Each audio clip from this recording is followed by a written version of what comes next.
আমিও বিশ্বাস করব, আমরা সকলে বিশারীর পক্ষ থেকে বিশ্বাস করব, পায়ের নিচে যেমন নটরাজ দণ্ড দানবকে বিনাশ করেছেন, আমরাও এইরকম কাজের মাধ্যমে অশুভ যে শক্তিগুলো সমাজে মাথা চাড়া দিচ্ছে আর সংস্কৃতির নামে যে সমস্ত তাণ্ডব চলছে এখন, সেইগুলোকে দমিয়ে সত্যিকারের সুস্থ সংস্কৃতির চেষ্টা করব, যদি আপনারা পাশে থাকেন। দিদি নমস্কার।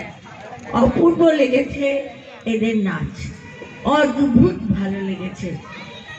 তো আমি আশা রাখবো সামনের বার একটা নাচ নয়, অন্তত পক্ষে 1 ঘন্টার প্রোগ্রাম দেখবো।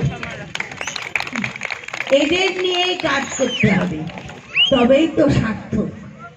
খুব ভালো লেগেছে আমার, ভীষণ ভীষণ ভালো লেগেছে।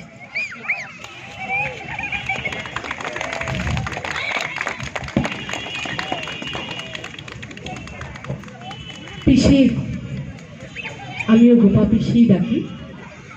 আমার প্রায় 16-17 বছর বয়স থেকে পিসির পাশে থাকা, পিসিকে জানা, আর ভীষণ ভীষণ বিপদের মুহূর্তে এই মানুষটা বলেছে আমি আছি তোর সাথে। পিসি কৃষ্ণনগরের হেরিটেজ, প্লিজ পিসির জন্য সবাই একটা জোরে হাততালি দেবেন। গোপা পিসি সত্যি কৃষ্ণনগরের হেরিটেজ বলে আমরা মনে করি।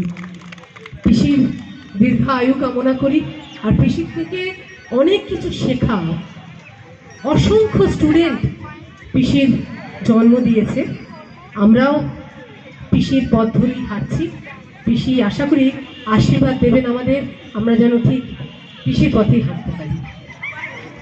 আর একটা কথা, উনি তো শুধু নাচ শেখান না, উনি আমাদের মানুষ হতে শেখান। মানে শিল্পী হতে গেলে সবার আগে দরকার আচরণটা ঠিক করা, উনি সেটা আমাদের শেখান। সর্বাগ্যে এটাই দরকার। ফার্স্ট প্রত্যেকে হয় না, কিন্তু তার ব্যবহারই ফার্স্ট। খুব ভালো থাকুন, তোমাদের জন্য অনেক অনেক অনেক শুভেচ্ছা আমাদের সবার পক্ষ থেকে।